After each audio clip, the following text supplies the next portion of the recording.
என் பெயர் மாதவன், எடுத்தவனத்தம் என்ற கிராமத்தை சேர்ந்தவன். மறுபிறவி இல்லைன்னு சொன்னீங்க, ஆனா மறுமை உண்டுன்னு ஒத்துக்கிட்டீங்க. மறுமையில் இங்கே நடக்கின்ற நன்மைகளுக்கும் தீமைகளுக்கும் கேள்வி கேட்பவர் அல்லாஹ் இங்க இருக்கிறாரு. அவர்களுக்கு பரிசு நிச்சயம் உண்டு. அது தண்டனையாக இருந்தாலும் சரி, சொர்க்கத்துக்கு போற வழியா இருந்தாலும் சரி, அது கண்டிப்பா அவர் தீர்மானிக்கிறார்னு சொன்னீங்க. எல்லாம் இறைவனுடைய செயல்னு சொன்னீங்க. ஏக இறைவன் செயல் தான் அங்க நடக்கிறது எல்லாமே. பாகிஸ்தானில் இருந்து வராரு அப்சல், மும்பையில குண்டு வெடிப்பை நகர்த்துறாரு. அந்த நிகழ்ச்சி ஏக இறைவனின் செயலால் நடந்ததா? ஒன்று. அப்படியானால் அவருக்கு தண்டனை மறுமையில் தானே கொடுக்கணும். இங்க எப்படி தூக்கு தண்டனை கொடுக்கறாங்க? ஒண்ணு, உங்க வீட்டுல ஒரு பொருள் களவு போகுது, அதுக்கு காவல் நிலையம் போவீங்களா? மறுமையில பாத்துக்கலாம், அதுக்கு கண்டிப்பா அவனுக்கு பரிசு உண்டுன்னு இருப்பீங்களா? ஆக காவல் நிலையங்களும் நீதிமன்றங்களும் மறுமை இருக்கிறது என்றால் தேவையில்லை. இது என்னுடைய கூற்று. ஏன்னா நாங்க அறிவாசன் தந்தை பெரியார் அவர்களுடைய வழியை பின்பற்றி வர்றவங்க. அவர் எதையுமே ஏன் எதுக்குன்னு கேள்வி கேட்கணும் அப்படின்னா தான் அதுல இருந்து பிறக்குன்னு சொன்னார். இப்ப ஐயா நீங்க பேசும்போது கூட சொன்னீங்க, மனிதனோடு ஒத்திட்டு வருகிறது பன்றியினுடைய இதயம். அது பல ஆராய்ச்சிகளிலே சொல்லப்பட்டிருக்கிறது. அந்த ஆராய்ச்சியை மனிதனுடைய மூளையை பயன்படுத்தி தான் இன்று வரைக்கும் அந்த ஆராய்ச்சி நடக்குது. விஞ்ஞான பூர்வமா நம்ம போயிட்டு இருக்கிறோம், விஞ்ஞான காலத்தை நோக்கி போயிட்டு இருக்கிறோம். ஆகையால் பன்றியை வெறுப்பதற்கான காரணம் நீங்க சொன்னது சரிதான். இப்ப மறுமை உண்டுன்னு சொன்னா மறுமையில மட்டும்தான் அவனுக்கு தண்டனை இருக்கணும், இங்க இருக்கக்கூடாது. தூக்கு தண்டனை அறவே ஒழிக்கப்பட வேண்டும். அப்படி பார்க்க போனால் பல அரசியல் கட்சி தலைவர்கள், முக்கியமான தலைவர்கள் கொண்டு வச்சு கொல்லப்பட்டிருக்காங்க. அப்ப நியாயமா தான் அவர் தூக்கி இருக்கிறாரு, நல்லாவே தூக்கி இருக்கிறார். விட்டு போக வேண்டியதுதானே? அதுக்கே அவங்களுக்கு 8 வருஷம் 10 வருஷம் நளினிக்கெல்லாம் ஆயும். அது தேவையில்லாத ஒண்ணு தானே. அதனால இதுக்கு நீங்க விளக்கமா பேசுறோம். ஐயா என்ன கேட்கிறான்னு கேட்டா, மறுமை வாழ்க்கை ஒண்ணு இருக்குன்னு நீங்க சொல்றீங்க. மறுமை வாழ்க்கைன்னா என்ன? இந்த உலகத்தில் செய்யற நன்மைக்கு கடவுள் பரிசு தருவார், இந்த உலகில் நீங்கள் செய்யக்கூடிய தீமைக்கு கடவுள் தண்டனை வழங்குவார். அப்படி ஒண்ணு இருக்குது என்று இருந்தால் இந்த உலகத்தில் எதுக்கு கோர்ட்டு, எதுக்கு போலீஸ், எதுக்கு உங்க வீட்டுல திருட்டு போனா போலீஸுக்கு போறீங்க, மறுமையில பாத்துக்கிறோம்னு போக வேண்டியதானே? அப்படிங்கிறது ஒரு அழகான ஒரு கேள்விதான். இந்த கேள்வியை கேட்கிறார். இதை பொறுத்த வரைக்கும் இஸ்லாம் எப்படி சொல்லுதுன்னு கேட்டா, இயற்கைக்கு இயைந்த வகையில் தான் அதனுடைய எல்லா சட்டங்களும் எங்களுக்கு சொல்லப்பட்டிருக்கிறது. எந்த இறைவன் மறுமையில உன்னைய தண்டிப்பேன் என்று சொல்லுகிறானோ அந்த இறைவன் தான் எங்களுக்கு சொல்லுகிறான், நீ உலகத்துல உன்னுடைய பொருளை நீதான் பாதுகாத்துக் கொள்ள வேண்டும்.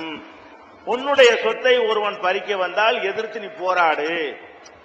அது கடமைகள், அது நம்மீது சுமத்தப்பட்ட கடமைகளில் ஒரு கடமை.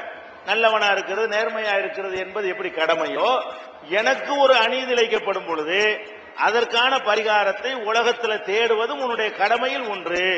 தொழுவது எப்படி கடமையோ, நோன்பு எப்படி கடமையோ, அது மாதிரி உன் சொத்தை பறிக்க வந்தான்னு சொன்னா அதை மீட்பது உன்னுடைய கடமை. அதுக்கு என்னென்ன வழிகள் உலகத்தில் உனக்கு இருக்குது அதெல்லாம் நீ செஞ்சு ஆகணும் அப்படின்னு எங்க இறைவன் சொல்லிட்டதுனால இது முரண்பாடா இருக்க. இறைவன் சொல்லாம இருந்து நீ இவன் செஞ்சாதான் என்ன அவன் அவர் தான் மறுமையில கொடுப்பாரு, ஏன் உலகத்துல நீ அதை பண்றேன்னு கேட்கலாம். மறுமையிலையும் கொடுப்பேன், உலகத்திலையும் நீ செய்யற வேலையை ஒழுங்கா செய்யணும். நீ செய்யற வேலையை நீ ஒழுங்கா செய்யணும், நான் தர்ற வேலையை நான் தருவேன் அப்படின்னு சொல்லி ரெண்டையும் கடவுளை சொல்லி இருக்கிற காரணத்தினால் இதுல ஒரு முரண்பாட ஒண்ணு கிடையாது. அதனால நாங்க என்ன பண்றோம், திருடுனா போலீஸுக்கும் போவோம். போலீஸுக்கு போறது எதுக்காக நாங்க போறோம்? மறுமையை மறுக்கிறதுக்கு போகல. மறுமை இருக்குது என்று சொன்ன இறைவன் இதையும் கடமையாக்கி இருக்கிறான். எங்க மார்க்கம் அந்த ஒன் சைட சொல்லி ஒன் சைட மறுத்துட்டு போகல. மறுமையும் இருக்குதுப்பா, நீ உலகத்துல வாழும் போது உலகத்துக்கு ஏற்றவாறு நீ நடந்துக்க.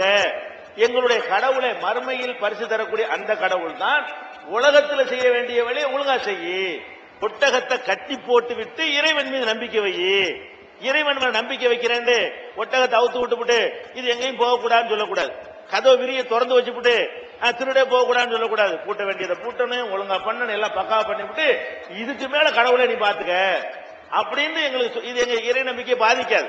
அப்ப இயற்கைக்கு இயந்தவாறு நீ வாழ்ந்து கொள் என்று குர்ஆன் எங்களை அனுமதிக்கிறது, நபிகள் நாயகத்தினுடைய போதனை அனுமதிக்கிறது. அப்படி சொல்ற காரணத்தினால இது முரண் கிடையாது. அந்த கடவுளை இதை சொல்லிட்டாரு, மறுமையிலே உனக்கு தருவேன், உலகத்திலே நீ ஒழுங்கா நடந்துக்கிறன்னு. ரெண்டுமே சேர்ந்தாப்புல ஒரு கடமை, அதுல ஒரு முரண் கிடையாது. அடுத்து என்னன்னு கேட்டா, அந்த பெரியாருடைய சம்பவத்தை சொன்னாங்க. எதா இருந்தாலும் பெரியார் அறிவோட பகுத்தறிவோட சிந்திக்க சொன்னாரு. அதுல நமக்கு முரண்பாடு இருக்குங்க, நிறைய முரண்பாடு இருக்கு. பெரியார் அவர்களை பொறுத்த வரைக்கும் ஒரு சில விஷயங்களை அவர் பகுத்தறிவோட சொன்னார்னு சொல்லலாமே தவிர, நிறைய விஷயங்கள்ல அவருக்கு பகுத்தறிவுக்கு சம்பந்தம் இல்லாம வருத்தப்படுகிற கூடாது. அது சம்பந்தமே இல்லாம தான் சொல்லியிருக்கிறார், நிறைய சொல்லியிருக்கிறார். பொங்கல் கொண்டாட சொன்னார், அதுக்கு எந்த விதமான பகுத்தறிவான காரணமும் அவருக்கு இல்ல. அன்னைக்கு தான் விவசாயிகள் அறுவடை செய்யறாங்க, அன்னைக்கு தான் முதல் நாத்து வருது, முதல் சமையல் நடக்குது, அன்னைக்கு தான் பொம்பளை பிள்ளைகளுக்கு சோறாக கத்துக் கொடுக்குறாங்க, அதுக்காக தான் அந்த பொங்கல் கொண்டாடுறோம். இப்படி என்ன செய்யறாரு அதெல்லாம் சொன்னாரு. இதெல்லாம் ஒரு அறிவுக்குள்ள காரணமா? எல்லாரும் அன்னைக்கு அந்த தை முதல் நாள் தான் இருக்கிறானா? அது விவசாயம் இல்லாதவங்க இதுக்கு பொங்கலை கொண்டாடணும். அப்படி அதுல நிறைய விஷயங்கள் இருக்கிறது. அது மாதிரி செலவு வைக்கிறது சொன்னாரு. அவருக்கு அவருடைய படத்தை அவரே திறந்து வச்சுக்கிட்டாரு. இது அந்த படம் அவராக ஆக முடியுமா? அது நியாயப்படுத்தினாரு. இப்படிலாம் நிறைய இருக்கிறது. அதனால பெரியார் அவர்கள் அவர் என்னென்ன கல்யாணம் பண்றது கிரிமினல் குற்றம்னு சொன்னார். அவர் கல்யாணம் பண்றதை கிரிமினல் குற்றமா ஆக்க வேண்டும். இது பகுத்தறிவுல உள்ளதா? கல்யாணத்தை கிரிமினல் குற்றமான உலகம் அழிஞ்சு போயிருமே. திருமணத்தை பெண்கள் புள்ள பெற்றுக்கிற கூடாது, பிள்ளை பெறுவதை பெண்கள் என்ன செய்யணும், தவிர கற்பப்பை அறுத்து எரிஞ்சிடணும் என்றெல்லாம் அவர் சொன்னார். இதெல்லாம் ஒரு உணர்ச்சிகரமான பேச்சை எடுத்துக்கொள்ள முடியுமே தவிர இதுல லாஜிக் ஏதாவது இருக்குதா? பொம்பளை எல்லாம் புள்ள பெறலன்னா அதுக்கு என்ன மீனிங் என்ன? அதுக்கு இப்ப வாழ்ற காலத்தோட உலகம் முடிஞ்சிடும் அர்த்தம். எல்லா பொம்பளையும் இந்த முடிவு எடுத்துட்டாங்கன்னு சொன்னா இப்ப நம்ம வாழ்றோமே, அதோட உலகத்துல அழிக்கிறதுக்கு ஒரு சொல்லுவது ஒரு பகுத்தறிவான, அது இயற்கை. பொம்பளை பழமா புள்ள பெற, ஆடு மாடு குடி எல்லாம் பெறுது. பெண் என்ற இனமே காய்கறிகள் கூட பிள்ளை பெறதான் செய்யுது, குட்டி பூக்க தான் செய்கிறது. அப்ப ஆண் பெண் என்ற இயற்கையில உள்ளது எல்லா ஜீவனுக்கும் உள்ளது. இதையெல்லாம் அவர் எதிர்த்தாரு. அதாவது தல்லா முதிய வயசு கல்யாணத்தை கடுமையா கண்டிச்சாரு. அவர் அதெல்லாம் செஞ்சாரு. எந்த கல்யாணத்தை கண்டிச்சாரு அந்த கல்யாணத்தை அவரெல்லாம் செஞ்சாரு. அப்ப அதெல்லாம் வச்சு பார்க்கும்போது சில இந்த ஜாதி தீண்டாமை விஷயங்கள் அதுல ரொம்ப கடும் போக்க கொண்டிருக்கிறாரு. அது மாதிரி புரோகிதம், கடவுளை வச்சு சம்பாதிக்கிறது, அந்த விஷயத்துல ஒரு கடும்போக்கு கொண்டிருக்காரு. தவிர சித்தாந்த ரீதியாக ஒரு அறிவியல் பூர்வமாகவோ ஒரு பகுத்தறிவு பூர்வமாக விளக்கம் சொல்லக்கூடிய வகையில எல்லாம் அவருடைய இது இருக்கல. அப்படிங்கறத உங்கள்கிட்ட சொல்லல. அப்படிங்கிறத திராவிட கழக பெரிய தலைவர்களுக்கு மத்தியில நாங்க நாத்திகர்களின் மூட நம்பிக்கை என்ற தலைப்புல விவாதம் பண்ணி அந்த விடுதலை பத்திரிகையில பெரியார் காலத்து விடுதலை பத்திரிகை எடுத்து வைத்துக் கொண்டு ஒவ்வொன்றாக வாசித்து இது பகுத்தறிவா சொல்லுங்க, இதுக்கு பகுத்தறிவு காரணம் சொல்லுங்க உடனே அவங்க கோவம் தான் பட்டாங்களே தவிர பதிலே சொல்ல முடியல. நீங்கள் அவரை பத்தி பேசுகிறீர்கள், ஆன்சர் என்ன செய்யல, பண்ண முடியல. மதவாதிகள் பண்ற மாதிரி கோவப்பட்டாங்க பெரிய தலைவர்கள்லாம். உங்களுக்கு தகவலுக்கு அந்த சீடு உங்களுக்கு தர்றோம், அந்த நீங்க வீட்டுல போய் பாத்துக்கிறீங்க. ஏன்னா பெரியார மதிக்கலாம் சில விஷயங்கள்ல, நீங்க சொல்ற அளவுக்கு எல்லாம் சொல்ல முடியாது.